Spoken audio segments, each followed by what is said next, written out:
Hey y'all, Rick Guy here. Welcome back to another Timepieces for Tomorrow video. And within this video, I'm going to talk about and actually address a common question. Should every man wear or own a Rolex?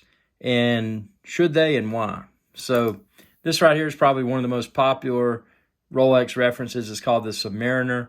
A lot of people don't know. They're like, man, that's a Submariner. You see it says Submariner, but it's pronounced Submariner.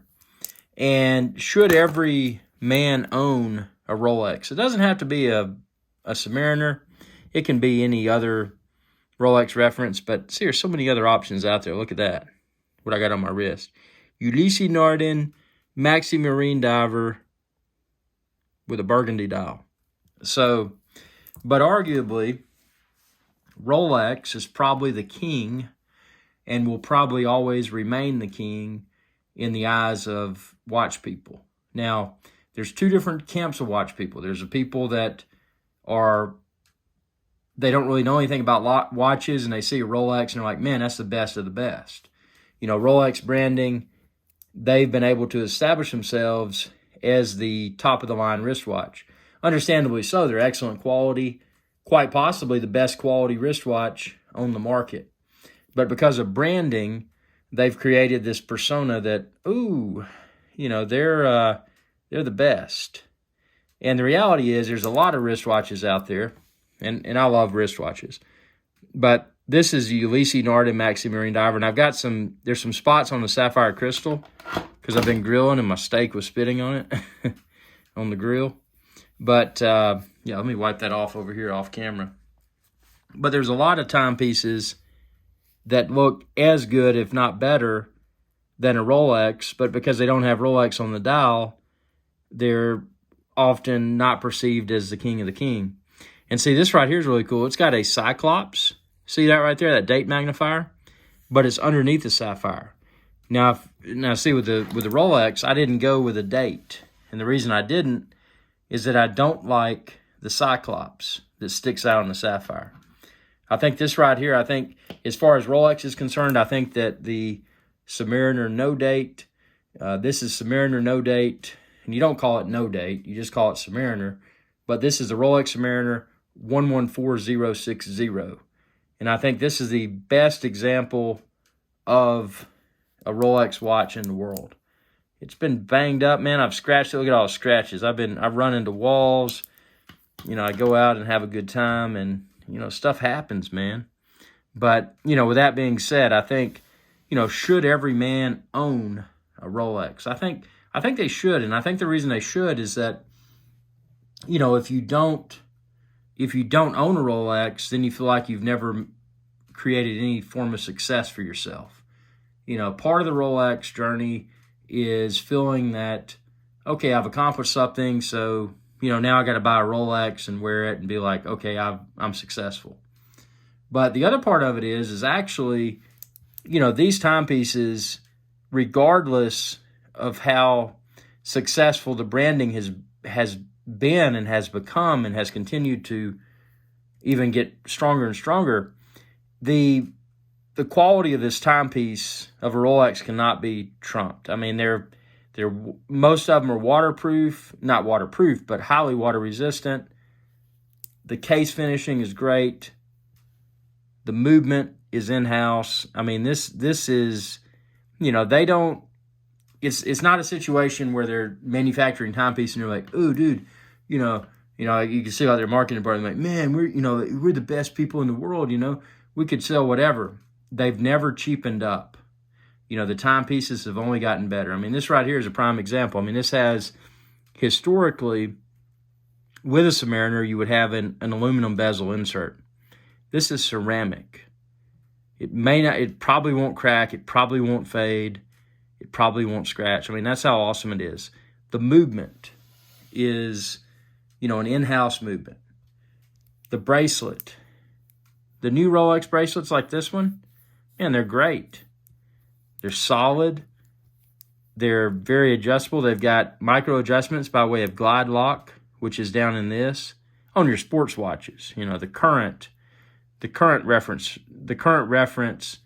Rolex Sports, a lot of them have the glide lock. But I mean, it's just, they've really continued to up and up and up and up and up their game.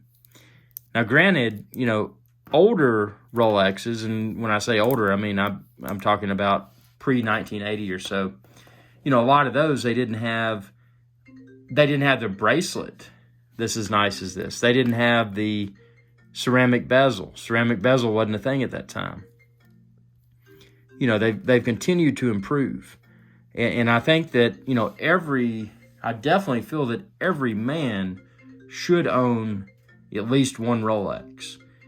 For several reasons. Number one, it's a tangible acknowledgement that success has occurred, and number two, it's a very well manufactured timepiece. Wear it anywhere, swim with it. Make sure your crown's screwed down, and it's great. And when you go out to a dinner or go to some sort of event, often people now there's varying degrees of snobbery. So there's certain situations, certain environments where people may wear a Rolex and be like, "Oh, dude, that dude's just a poser. He's got no money.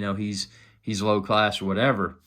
But there's other environments where a man might wear a Rolex and be like, "Oh, okay, he's sophisticated." That's one of the type timepieces like James Bond would wear. The fictitious character. But the bottom line is, this timepiece, the Submariner in particular, you can wear it with a suit, you can wear it with a swimsuit, you can wear it naked in the shower. You can choose to do whatever you want to with a Submariner. And I think, every man should own a Rolex. And if they're going to own only one Rolex, I think I would say definitely the Submariner. The negative aspects of the Submariner is that, a lot of people that aren't watch enthusiasts, a lot of people that, they want to look cool and they want to, try to, up their friends, or people that aren't even friends, acquaintances or whatever, and try to look like they're a tier above. A lot of those people flock to Rolex, and they often flock to Submariner. And the reason is that Rolex Submariner is arguably the most famous wristwatch in the world, the most iconic wristwatch in the world. But with that being said, if that stuff doesn't bother you, it actually is. It's one of my favorite timepieces. I'm here on Timepieces for Tomorrow. Go to timepiecesfortomorrow.com. Check out all my videos, join my live shows. I'm a wristwatch enthusiast. But with that being said, all the stigmas and all the, insert whatever here, I definitely feel that, the Rolex Submariner is quite possibly the best watch in the world. Just because it's highly water resistant. It's got an iconic design. It's very simple. If you go with a no date, and again, it's not called the no date, it's just called the Submariner. The Submariner that has a date complication and the date Cyclops is called Submariner date. But if you go with a no date, you get dial symmetry, and you get something that a lot of other people that are not necessarily collectors would pick up. And a lot of people are like, "Man, people will be like, man, is that a Submariner? Oh, dude, that's not real because it doesn't have a date." Oh, and then the other camp of people will be like, "Oh, that's a Submariner? Why did you not get the date? Could you not afford the date?" The collector will say, "Okay, nice, nice ND sub, nice non-date sub."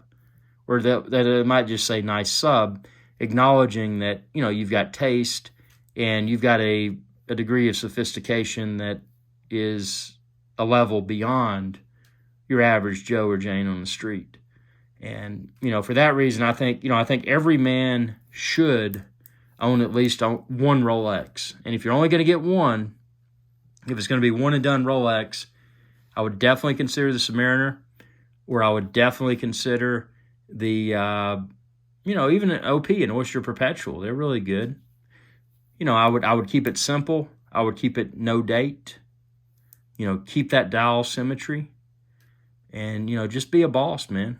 I feel that every man should own, not just own, but every man should own at least one Rolex and wear at least one Rolex. It's a sign of sophistication and something that, you know, can potentially set someone apart from the pack. Tell me what you think within the comment section below, and be sure to subscribe and check out all of my timepieces for tomorrow videos. Thanks for your viewership, and y'all have a good day. Whee! Hey y'all, Captain Irix Guy here. I hope y'all enjoyed this video. If you did, please be sure to subscribe. It's youtube.com/Irix Guy. And ring that bell icon when you do to be notified whenever I post another video. Thanks for your viewership, and y'all have a good day.